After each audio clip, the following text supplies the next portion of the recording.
Today I'm making the Hydra Stomper, a World War II era version of Iron Man from an alternate universe where instead of Steve Rogers, the first Avenger is Captain Carter. Hang on, wrong franchise. There we go.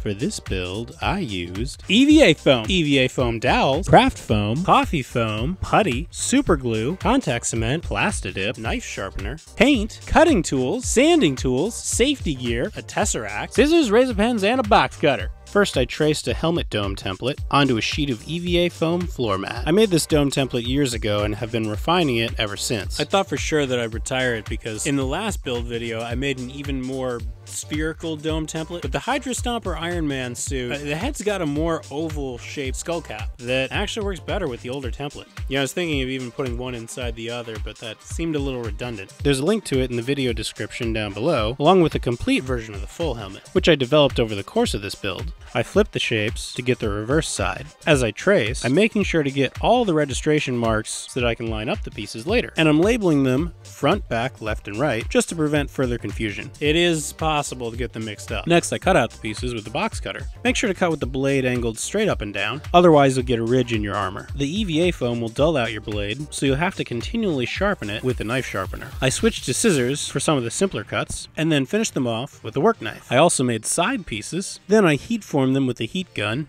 not a hairdryer. A heat gun. Your hairdryer can't do this. In fact, it'll burn the foam if you hold it over the same spot long enough, which is why I do most of the heating up on the pattern side, which is going to end up on the inside when the helmet's done. Then I manipulated the foam manually until it was curved slightly, and then so that it would retain its curve, I set it inside a bowl while it cooled. Once all the pieces were heat formed, I glued them together with contact cement. The fumes from this stuff aren't great to breathe, so I'm doing this in an open garage, which worked out well. You can't just apply the glue to the foam and then immediately stick it together. There's a 12 to 14 minute wait time. Contact cement is a bit temperamental, and it's something that has to be done in stages. But for the longevity of a prop that's probably going to bend over time, suffer some kind of stress, it's really the best glue. When the glue had become tacky, I attached the pieces. Then I applied the glue to the center seam, and when the glue had dried, I attached the two halves to form a dome. After letting it air out for a little bit, I reheat formed it to even out the lumps. A lot of first-time foamsmiths forget that step. It is tricky because you do want to avoid the seams, but I don't know, it's not that bad. That'll need to air out, so I left it outside while I made the other pieces. Then I cut a rectangle from a sheet of EVA foam to form the sides and back of the helmet. I sanded the rough edges on my belt sander. Then I heat formed it and stuck it in a coffee can while it cooled so that it would stay curved. Then glued it to the dome with more contact cement. Then I made the faceplate, which is a fairly straightforward process. It's kind of a square. Well, right now it is. I don't know. See, I'm figuring things out. You'll have templates. I heat formed that and then glued it on. And then glued the dome because I know it's going to take several layers of putty and I might as well start now. Basically, this putty dries in about 20 minutes, give or take. So when I have to take a break that's going to be more than 20 minutes, I'll just put down putty. So if there's a seam that's going to take like 4 layers, I know I'll be covered. I took a break for lunch, and when I came back, the putty had dried, so I started on the chin. He's got kind of an underbite. It's actually kind of squarish, so I cut a piece shaped like this, which is going to have to conform to the rounded bottom of the faceplate. It'll be under more stress than I would normally like to put on a flexible prop where I'm using an inflexible glue like super glue, which I decided to use. See, this is the point of the builds, my subscribers know this, where I get fed up with the time-consuming process of using contact cement and inevitably switch to super glue, which will work, but if this seam is going to flex a lot, it has a higher probability of breaking. So to cut down on that a little bit, I sanded the pattern off of the back of the underjaw piece so that it would have a better grip, and I glued it on one attachment point at a time. So like the center, then one of the corners, then when that dried, the other corner. And this is actually miraculously faster than contact cement. It's actually not that bad, but when you're also filming the process, that adds another factor that slows down the build, and you guys don't have to worry about that. So do whatever works for you. You must do what you feel is best, of course. Then I sketched the face. Very rough sketch. I used a razor pen to cut out the pieces and immediately messed it up. I can fix it later with gluing and sanding. It's just in the moment, it's frustrating, So I moved on for now to the eyes. He looks like he's doing a questionable eyebrow. Like a what? Like that's Iron Man's what? Face. It's like a hard of hearing elder face. But really that's because the foam is flexible. I can fix it partially by squishing it in a little bit. I can't just so ridiculous. No, that's I'm gonna have to use the rotary sander. It's a little bit better. Yeah, there we go. Yeah, so I definitely have to put in some internal supports there. But first, then I made the teeth, for lack of a better word.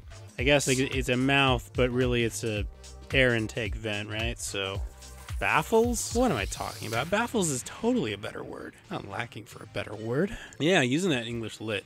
I glued that in with hot glue, which I can only get away with right here because this is not a structural piece. It's more cosmetic, really. If I'd used thinner foam, I wouldn't have anything to worry about. See, this version of Iron Man has a lot of concentric rings, stylistically reminiscent of 1940s cars, but functionally, I think it's meant to imply layered armor plates. So I'm going to recreate that by layering the foam. In order to accomplish that, I'll first need to cut a band out of the back of the helmet. So to help keep the trace lines straight over a curved surface, I'm going to use a flexible metal ruler. Then I carefully cut it out using a paint stand dummy to keep the helmet from collapsing. This would have been so much easier to do before I heat formed it, but I'm figuring this out as I go, so, you know, you guys have the benefit of hindsight. When it was cut out, rather than throwing it out, I inset it back into the helmet. First, though, I do have to do a little bit of sanding, just because, despite my best efforts, there were a little bit of jagged parts of that cut. Again, curved surface. Then I glued in the band, using a combination of super glue and hot glue. To eliminate hard edges without sanding, I'm using EVA foam Bevels. It's just, I have them stocked up, it'll keep some dust out of the air and therefore out of my lungs. Might as well use them. I cut up the first ones into quarters, just because this is a narrow right angle that I have to fit it into. I glued those in one section at a time until I'd run the circumference of the helmet.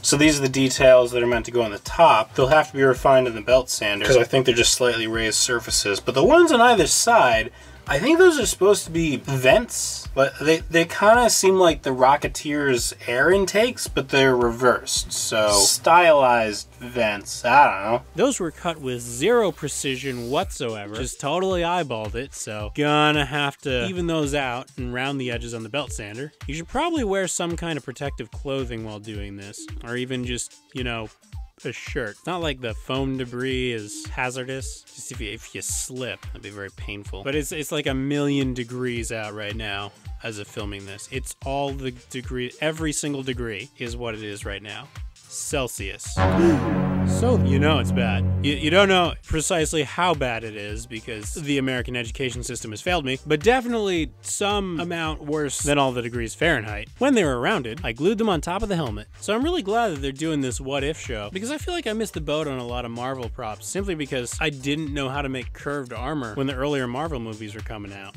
I was in school at the time, and every single time there was a new suit, somebody beat me to the punch, but not today! Also helps that I dig the retro aesthetic. I mean, if we're being honest here, the Mark I Iron Man was always my favorite Iron Man because it was the most believable. Like, I could see that happening with the technology we had at the time. But this new alternate reality 40s one, I could totally see that happening. That's like a refined version of the Mark I. Like somewhere between the 1 and 2. Like the 2 seems kind of like just barely too science fiction-y. But I totally buy the Hydra Stomper. I don't know. To each his own, that one really speaks to me. When it dried, I cleaned it up even more. Then I did another round of putty. Alright, so this has to be sanded, and a lot of that can be done on the belt sander, but some areas I'm going to do locally with the rotary tool, which works a lot better when it's plugged in. Then I glued some more bevels on to match the animation, which is always going to be a losing battle because depending on the motion of the shot, the character design changes. And boy, is there a lot of motion in this show. It's basically the first Captain America movie, but with all the slow scenes cut and the rest of the scenes played on fast forward. And I love it. So I have zero attention span. Now, I hope they do more with it because that's a cool timeline. I want to see more of that. But I got to my third reference photo and noticed an inconsistency, and I refused to go down another Graphilex rabbit hole. I just can't. For the uninitiated, Luke Skywalker's lightsaber changes from shot to shot throughout the entire franchise, so if you're trying to make an accurate lightsaber, it's impossible. You end up inventing time travel just to steal reference material from old-timey reporters. When all the greeblies were applied, I painted it with gray Plastidip. Now that I've gotten all the obvious things like the putty and the paint marker line, I can do a more thorough coat. This can is half empty. I didn't know if it was gonna last. When the Plastidip had time to dry, I did a top coat of army green. I think they call it olive drab, but under the various lightings in the show, it looks all sorts of crazy colors. When that had dried, I went over some of the edges with silver rub and buff in order to simulate wear and tear that happens as the paint's scuffed, scratched, and chipped. It's not something we saw in the show, but I think it helps add realism. Because, I mean, let's face it, you spend all day crushing panzers, you're gonna scuff up the paint job. Just a little bit. The suit may be indestructible, but that paint sure is not. That's just science facts. Then I washed my hands. Otherwise, the residual rub and buff will get all over everything. And then I add some more details such as screen door mesh to the mouth and lenses in the eyes. The lenses are just pieces of plastic that I cut from a soda bottle, as they are already curved. I love how last time I did eye lenses, I used a welding visor. And now I'm back to soda bottles. Yeah, it's the same thing I've been doing for 10 years. Hey, whatever works, right? And now because the eyes are supposed to light up, I think they're technically cameras in the show, when I wear the helmet, I'm gonna wear it with an LED headband. And that's how to make a Hydra Stomper helmet. Now, I'd love to do the whole suit, so if you'd like to see me do that too, then you can follow the Patreon link in the video description down below, because that's where the funding for these videos comes from. And right now, my budget limits me to the head and maybe a forearm. No, I think I could do a forearm and maybe a hand. But with only a dozen more patrons, I do the whole thing. So if that's something you'd like to see, think about helping the channel out through Patreon, and let's make it happen. All right, like, subscribe, hit the bell icon so you can actually see the subsequent builds. And yeah, thanks for watching. Happy crafting. See you later.